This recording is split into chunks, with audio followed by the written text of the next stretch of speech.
ایسے ہتھ کنڈے اپنائے جا رہے ہیں جو پاکستان کی بدنامی کا سبب بن رہے ہیں، اور آلریڈی ہماری جوڈیشری پوری دنیا میں کتنے نمبر پہ بتانے کی ضرورت نہیں ہے، اس کی مزید بدنامی کا باعث بن رہے ہیں۔ یہ ہماری جوڈیشری کی بدنامی نہیں ہے، یہ ہمارے ملک کی بدنامی ہے۔ ہمارے ملک میں انصاف کا لیول یہ ہے، آلریڈی آپ کے ساتھ آپ کے پڑوسی ملک چائنا ہو گیا، آپ دنیا میں جہاں بھی جا رہے ہیں وہ آپ کو کہہ رہے ہیں کہ آپ کے ملک کے اندر جو ہے وہ پولیٹیکلی استحکام نہیں ہے، ہم آپ کے ساتھ کیا بزنس کریں، ہم آپ کے ساتھ کیا جو ہے نا وہ آپ کے ساتھ تجارت کریں، یا کیسی انویسٹمنٹ آپ کے ساتھ کریں۔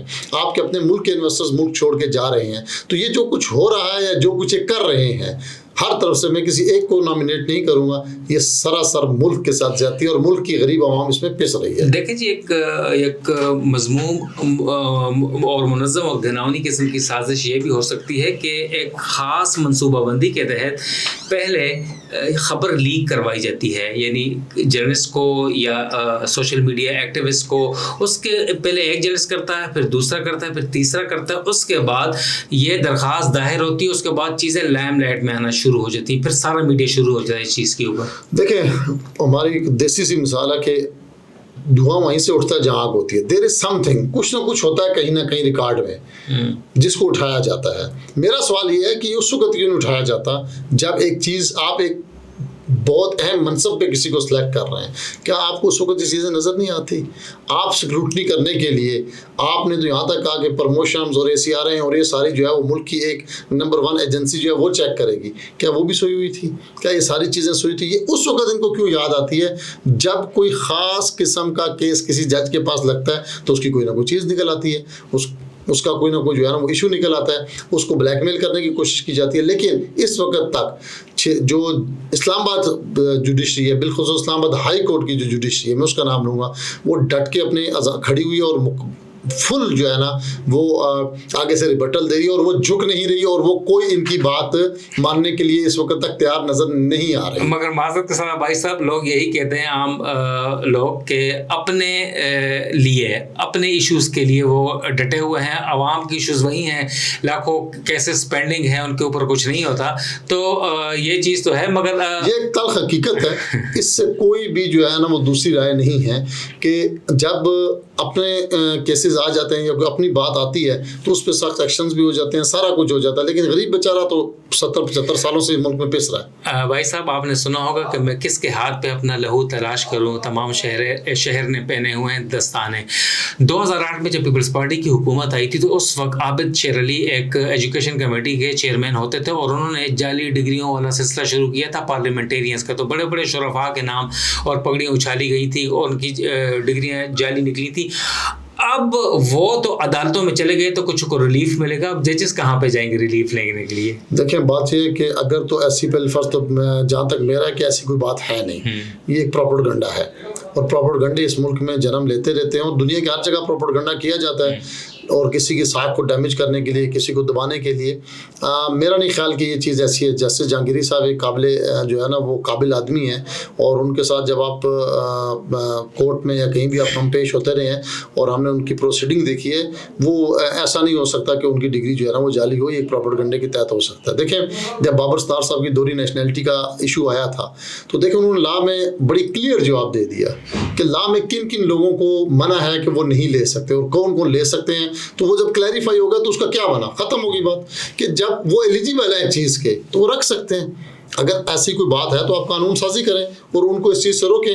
آپ بدقسمتی سے دیکھیں کہ صرف پارلیمنٹیرینز جو ہیں جو الیکٹ ہو کر آتے ہیں وہ ڈیول نیشنلٹی نہیں رکھ سکتے، باقی کہیں پر بھی قانون میں نہیں لکھا ہوا کہ کوئی نہیں رکھ سکتا، ہر ایک رکھ سکتا ہے، آپ کے بیوروکریٹ نے بھی رکھی ہوئی ہے۔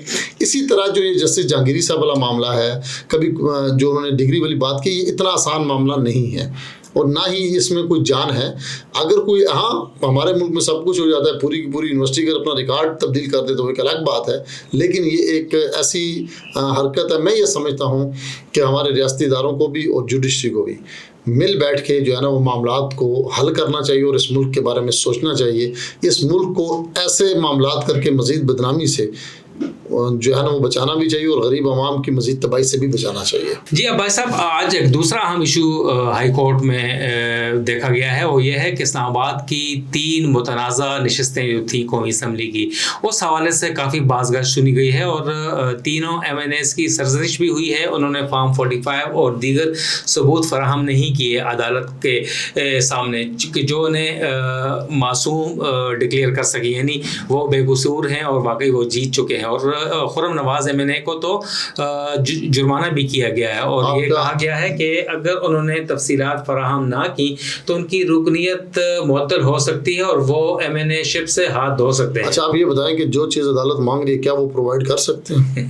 اگر ہوگی تو. لیکن اب یہ سامنے ایک چیز ہے کہ عدالت ان سے ایک تاریخ نہیں، یہ جتنا کچھ جسٹس جہانگیری صاحب کے خلاف یہ موومنٹ چل رہی ہے، ان سے پہلے ٹریبونل کی طرف جانا، ان سے کیس ٹرانسفر کرنے کی باتیں کرنا اور یہ ساری چیزیں کرنا، اس چیز کا حصہ ہے. اب دیکھیں وہ کہاں سے فارم 45 لے کر آئیں گے؟ گھر بیٹھ کے تو بننے نہیں ہے. ہر جو ہے حلقے کے لوگوں کے پاس، پریزائڈنگ آفیسر کے پاس، دوسرے کینڈیڈیٹ کے پاس وہ موجود ہیں. تو یہ ایسی چیزیں ہیں جو میرا نہیں خیال کہ وہ پرووائڈ کر سکتے ہیں. تو اب اس کے اوپر ان کی سرزنش ہی ہونی ہے. اگر وہ نہیں پرووائڈ کر سکتے تو عدالت کے پاس اختیار ہے کہ ان کی رکنیت معطل کرے. اب بھائی صاحب آپ نے وہ خبر دیکھی ہے پچھلے دنوں، بڑی اہم ایشو ہے، اتنا ہائی لائٹ نہیں ہوا مگر وہ بہت اہم ہے. فروری 8 کے انتخابات میں جو دھاندلی ہوئی ہے اور ایک پتن 368 ایک آرگنائزیشن ہے، اس میں کولیشن ہے، اس میں الزام عائد کیا ہے کہ جو لاہور کا حلقہ ہے 125 اور 20 پروونشل اسمبلی کے حلقے ہیں، پنجاب میں زیادہ تر فوکس بددھاندلی وہیں پہ تھی، اس کے فارم 45 مسنگ ہیں الیکشن کمیشن آف پاکستان کی ویب سائٹ سے. نہ صرف مسنگ ہے، چلو یہ تو ہے پتہ تھا کہ فارم 45 ہے ہی نہیں ہے، چھپائے گئے ہیں، مگر اس کو کور اپ کرنے کے لیے فارم 46 جو ہے وہ لگا دیے گئے ہیں اور لوگوں کو دھوکہ دیا جا رہا ہے. ای سی پی اور ای سی پی نے ریجیکٹ بھی کیا کہ نہیں یہ جو ہے جھوٹی خبر ہے، ٹھیک نہیں. دیکھیں الیکشن میں دھاندلی کے حوالے سے مختلف خبریں ہر دور میں آتی رہی، ہر الیکشن میں آتی رہتی ہیں اور مختلف قسم کے لوگ مختلف قسم کے الزامات لگاتے رہتے ہیں. لیکن بدقسمتی سے جب تک وہ الزامات ثابت ہوتے ہیں، ٹینور گزر چکا ہوتا ہے اور وہ ممبر پارلیمنٹ جو ہے نا وہ اپنے پورے 5 سال جو ہے نا وہ انجوائے کر چکا ہوتا ہے. مجھے ان الیکشن کا بھی حالات کچھ ایسے ہی نظر آتے ہیں کہ یہ کیسز چلتے رہیں گے. سال سے زیادہ تقریباً 1.5 سال سے اوپر ہو گئے، 1.25 سال ہونے لگا ہے 8 فروری کے الیکشنز کو بھی. تو یہ اسی طرح چلتا رہے گا سلسلہ، یا حکومت ختم ہو جانی ہے یا ٹینور پورا ہو جانا ہے اور اس کا فیصلہ جو جب ہوگا اس وقت تک ملزم، جیسے ہماری عدالتوں کا حال ہے، پہلے بھی آپ نے دیکھا کہ ملزم مر چکا ہوتا ہے تو اس کی جو ہے نا اس کو بری کیا جاتا ہے، یا وہ پھانسی چڑھ چکا ہوتا ہے تو اس کی معافی کا اعلان ہوتا ہے. تو اس طرح یہی حالات ہوں گے. پہلے کون سا کسی کو انصاف ملا ہے جو ابھی ملنا ہے. تو باقی رہی بات کہ الزامات لگانا، الزامات ہر ان کا حق ہے، وہ رائٹ ہے، وہ لگا سکتے ہیں، لیکن اگر ان کے پاس کوئی ایسا ثبوت ہوتا ہے اس پہ فیصلہ ہو جائے، یہ بہت بڑی بات ہے. جی اب بھائی صاحب پہلے جو تھے نا، آپ نے انتخابات کا کہا کہ الزامات پہلی مرتبہ نہیں ہیں، مگر پہلے پرچون کے حساب سے الزامات لگتے تھے اور اب تھوک کے حساب سے یہ چیزیں ہو گئی. نہیں اس میں نہیں، اس وقت یہ تھا کہ اس وقت میڈیا اتنا ایکٹیو نہیں تھا. اب آپ کا میڈیا بہت زیادہ ہے، سوشل میڈیا اور بہت. پہلے پیغام رسانی کا اتنا نہیں تھا، پہلے پرنٹ میڈیا ہوتا تھا، کہیں کہیں شہروں میں جن کو رسائی ہوتی تھی وہ پڑھتے تھے، دیہاتوں میں پتہ ہی کسی کو نہیں ہوتا تھا کون جیتا کون آنا. اب چیزیں بہت ایڈوانس ہو گئی، اس لیے جو ہے نا اب شور زیادہ ہے. دھاندلی کا جو لیول ہے وہ پوری جو پاکستان میں وہ وہی ہے، اس میں کوئی تبدیلی نہیں آئی ہے. بہت شکریہ مصور عباسی صاحب کے تجزیے اور تبصرے آپ نے سنے. اور جس کسی نے بھی ابھی تک آزاد کاسٹ کا یوٹیوب چینل لائک، سبسکرائب یا شیئر نہیں کیا تو پلیز فل فور کر لیجئے. نوید صدیقی کو اجازت دیں. والسلام.